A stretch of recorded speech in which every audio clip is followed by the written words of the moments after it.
Fala, meu povo! Eu sou o Rodolfo Grilo do Aura Pop Duo e esse daqui é mais um Aura Gear, vídeos para você que gosta de áudio e tecnologia. Essa é a parte 2 do vídeo sobre os tipos de microfones. Se você ainda não assistiu a parte 1, clica aqui em cima e volta lá para assistir porque é importante. E o áudio desse vídeo também está sendo gravado com o Arcano B-Broad, assim como a primeira parte. Bom, a gente já falou sobre os microfones dinâmicos, os microfones condensadores de diafragma grande e agora é hora de falar dos microfones condensadores de diafragma pequeno.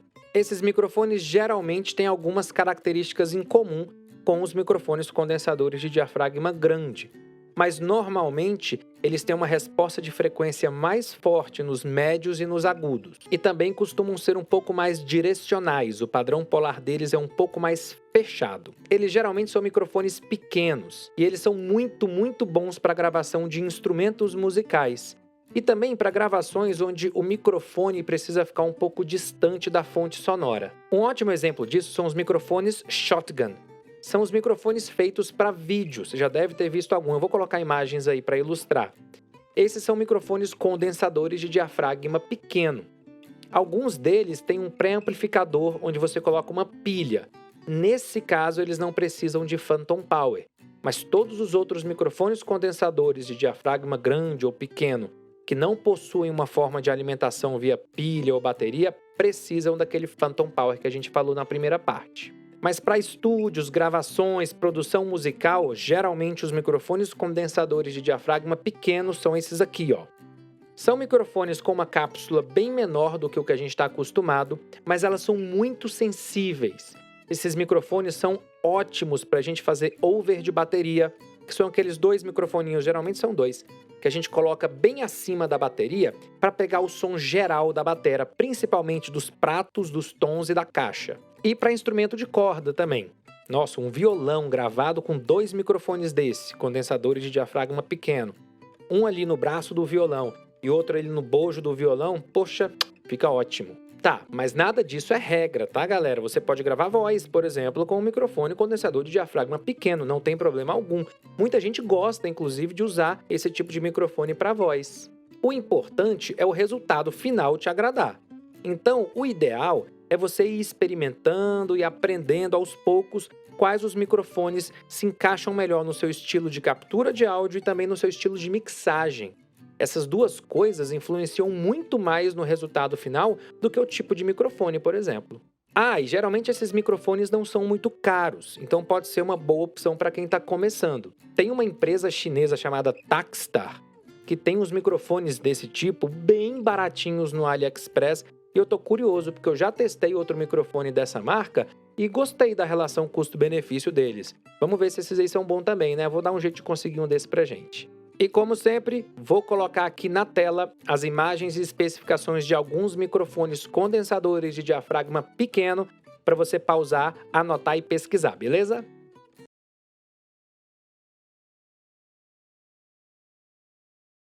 Bom, e por último, eu deixei o tipo de microfone, digamos assim, mais raro, os microfones Ribbon, ou microfones de fita. Eles têm esse nome por causa da cápsula deles. Eles não usam uma bobina móvel ou um diafragma como os outros microfones usam.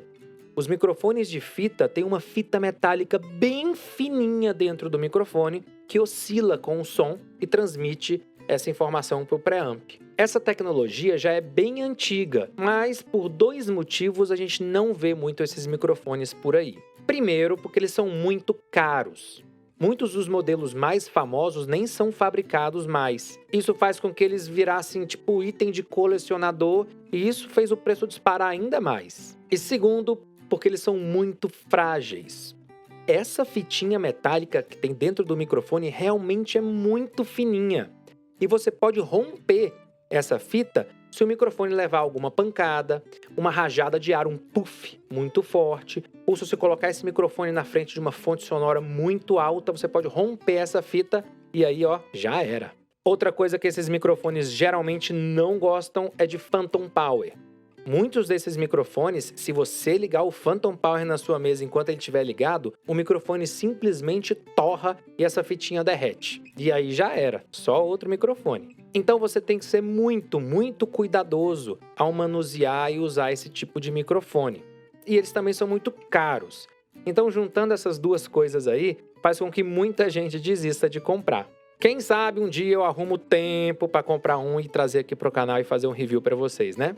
Quanto ao som dos microfones de fita, aí é outra história. Esses microfones são famosíssimos para gravação de voz. Eles têm muito detalhamento ali na região dos médio graves, médio e médio agudos, que é onde geralmente a nossa voz está situada. Então, num grande estúdio de gravação, quando a pessoa quer uma voz bem presente, bem imponente numa música, por exemplo, geralmente eles botam um microfone de fita. Sem falar no timbre que esses microfones geralmente têm. É difícil explicar aqui no vídeo, né? Eu não tenho nenhum para mostrar para vocês. Um dia terei, mas ainda não tenho.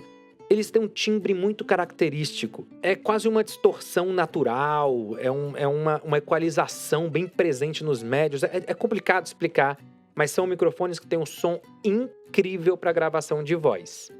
Uma característica interessante dos microfones de fita é que eles geralmente são sensíveis na frente e atrás do microfone.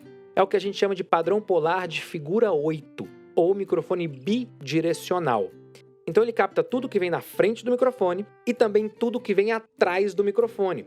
Porque essa fita metálica que tem lá dentro, ela é posicionada na vertical. Então, se uma pessoa fala na frente do microfone, ela vibra.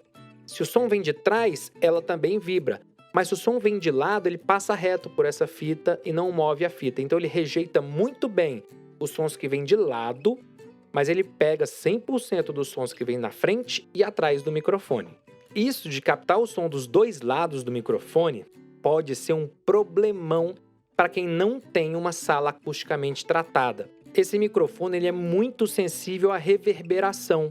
Então, quando você fala ou canta, sua voz bate nas paredes do local onde você está e voltam para você. Elas podem voltar atrás do microfone, causando o que a gente chama de cancelamento de fase. Eu não vou explicar o que é isso agora, porque é um conceito meio complicado, mas é muito ruim na gravação de áudio. E com os microfones de fita, isso é muito mais comum. Então, eles só são bacanas mesmo para quem tem uma sala perfeitamente tratada ou, de preferência, o que a gente chama de sala morta, que é uma sala que não tem praticamente nenhuma reverberação. Ela é cheia de espuma e tem lados assimétricos, justamente para o som sair da sua voz e ser absorvido no ambiente, não retornar para o microfone. Como sempre, eu vou colocar algumas imagens de microfones de fita aqui na tela para você. Vou colocar alguns antigos e alguns novos que são fabricados hoje para você poder pausar e pesquisar aí. É bem interessante, eu recomendo pesquisar sobre esse tipo de microfone.